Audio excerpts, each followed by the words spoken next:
Добрый день, дорогие друзья. Я Рустам Хайдаров, исследователь из Таджикистана. Сегодня присутствую на польской земле, в ее столице, город Варшава.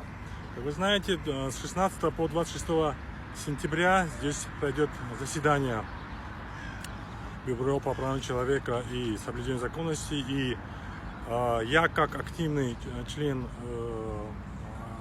гражданского сообщества Таджикистана, присутствую здесь для того, чтобы выразить позицию Таджикистана, для того, чтобы показать всему миру истинную ситуацию в Таджикистане и также показать истинное лицо террористов и других представителей экстремистских групп, которые сегодня здесь собрались, опровергнуть их заявления и фейковые новости, которые они распространяют о Таджикистане.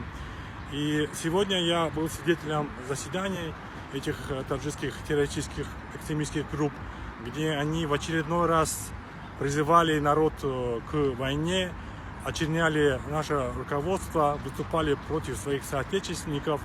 И эта ситуация мне напоминает ситуацию в начале 90-х годов, когда некоторые так называемые демократические силы связались с религиозными радикалами, и в результате наша республика была ввергнута в гражданскую войну.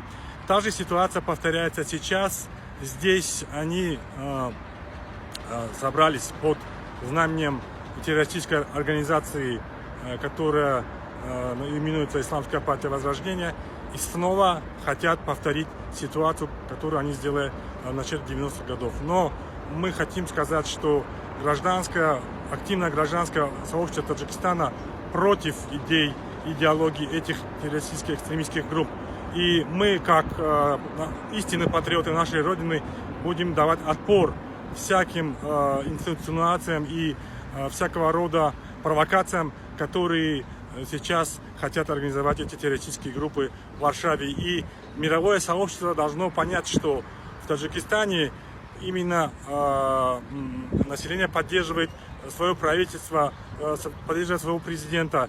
И то, что здесь рассказывают некоторая малочисленная группа экстремистов и террористов, является ложью. И мы, представители гражданского общества, хотим донести эту нашу позицию как независимые исследователи, как независимые журналисты до всех представителей стран, которые здесь присутствуют.